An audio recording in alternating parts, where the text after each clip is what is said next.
también integrante de la Sociedad Argentina de Pediatría de Córdoba. Así que gracias, Ana, por recibirnos, por atendernos en este lunes. ¿Cómo le va?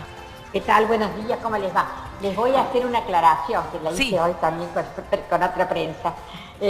Nosotros en nuestra sociedad cada 2 años renovamos la titularidad de secretaria del Comité de Infectología de Córdoba. Bueno, la hacemos por votación y yo la verdad que hacía 4 años y ya, ¡ay, se borró! Está bien. ¿Ustedes me ven? Sí, la vemos porque a mí se movió la computadora y se fue. Bueno, renovamos, yo sigo siendo del Comité de Infectología, obviamente, pero ahora ha tomado el comando, por así decirlo, la secretaría, la doctora Liliana Asís, que ustedes la deben conocer perfectamente, la directora del materno neonatal, ¿cierto? Bueno, gracias. Nosotros vamos rotando cada 2 años la secretaría y bueno, yo llevaba 4 años que la tenía, era hora que dejar el puesto. Gracias por la aclaración, Ana. Bueno, de todas maneras, obviamente que es una de las personas más calificadas para poder respondernos hoy. No, por favor, no. Es justamente las dudas, ¿no?, que surgen a partir de estas nuevas vacunaciones, de las terceras dosis. Y hay una realidad, un dato que alerta también en Córdoba, que es que más de 350.000 chicos de más de 3 años no tienen ni siquiera una dosis aplicada contra el coronavirus. ¿Esto a qué se debe y cómo afecta a la campaña de vacunación para frenar el avance de la enfermedad? Bueno, a ver, hablando específicamente de las vacunas, cuando uno ve el mapa, por ejemplo, el de la semana pasada, el mapa mundial de la OMS, nuestro país globalmente es un país que está vacunando muy bien. O sea, dentro de, ustedes saben que tenemos países con muy baja cobertura y otros que por supuesto nos superan con las coberturas. Está vacunando bien. El tema es que hay que seguir insistiendo que la población general considere que nosotros, esta es una pandemia que no pedimos, la pandemia no se acabó. La pandemia esta día a día nos muestra diferentes situaciones. Fíjense lo del Omicron, fíjense ahora eso que ha aparecido Omicron y Delta. El SARS-CoV-2 tiene la capacidad de mutar bastante, ustedes se habrán dado cuenta, ¿cierto?, con el correr del tiempo, cómo va mutando, cómo va haciendo modificaciones en su spike, que es la espícula que permite invadir. También recordemos que esto es un poco parte de la inequidad del mundo, ¿no? Porque así como hay países que tienen muchas vacunas y que no tienen tan altas coberturas como es Estados Unidos gracias a los grupos antivacunas, hay otros países donde llegan muy poco las vacunas, como son los países de África, ¿no?, donde tienen muy baja cobertura. Pero bueno, volviendo un poco al tema, es que es fundamental que vacunemos y vacunemos. Recordemos que nosotros, más allá de que las medidas que todos hemos aprendido, el seguir, yo sé que no es cómodo usar el barbijo cuando uno tiene 40 grados, eso yo también lo sufro, ¿cierto? Todos lo sufrimos, pero bueno, es una de las maneras que tenemos, y seguir aumentando nuestras coberturas de vacunación. Los niñitos a partir de los 3 años tienen que vacunarse y hacer su esquema primario, o sea, la primera y la segunda dosis. Recuerden que este refuerzo que se ha implementado a partir de hoy es a partir de los 18 años, ¿cierto? Pero los niños tienen que completar esquema. Nosotros estábamos llevando una cobertura bastante aceptable en la provincia, teníamos más del 70% con la primera dosis vacunada, pero bueno, hay que seguir insistiendo. Además, el mensaje para los padres, esto es una vacuna de una de las plataformas más viejas, digamos, en vacuna, como son las vacunas inactivadas. La Sinopharm es una vacuna inactivada. ¿Cuántos años hemos usado vacunas inactivadas nosotros, cierto? ¿Desde cuándo venimos usando?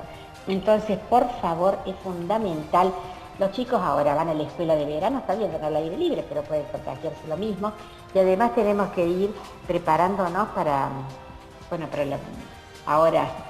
empiecen las clases. Tenemos chiquitos con buenas coberturas. Por ahora los refuerzos ustedes saben que se aplican exclusivamente a partir de los 18 años. Pero bueno, no sabemos. Esta pandemia es un día a día. Tal cual. Doctora... Es un día a día. Ustedes ven lo que pasó con Israel, que va por la 4ª dosis ya. Entonces, es un día a día. Doctora, ¿cómo está viendo el comportamiento del COVID en pediatría? ¿Cómo afecta a los niños el COVID-19? Bueno, lo que uno ha hablado, saben que yo no... Yo lo que estoy haciendo ahora es investigación, o sea, yo no hago clínica, pero lo que uno conversa con parte del grupo nuestro de infectología, En realidad, niños internados por COVID, el N es chico. Es lo mismo que hablaba ayer uno de los directivos del Garrahan.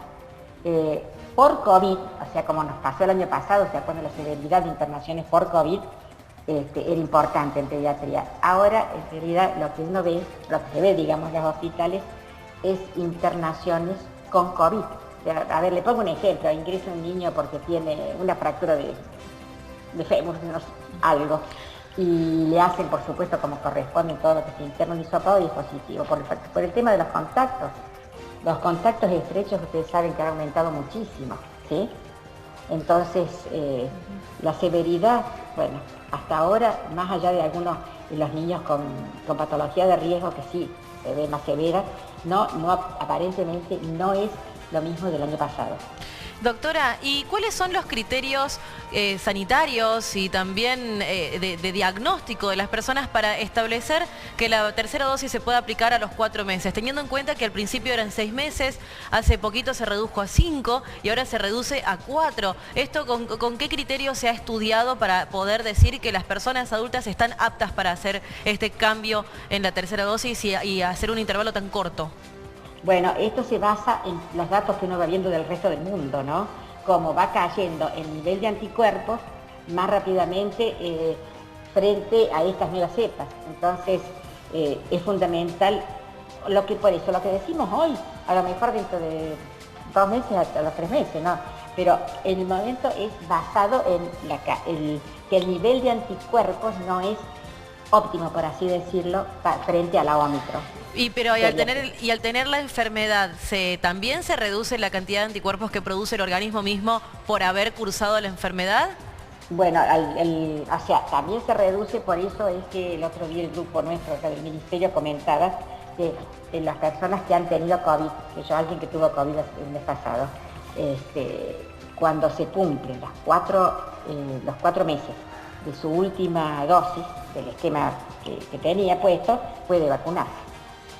También es cierto que claro, al vacunar ahora vamos a llegar el invierno con varios meses ya de la inoculación hecha, ¿no? Habrá que ver si vale una 4ª dosis o no. ¿Qué se dirá en junio, julio, por ejemplo?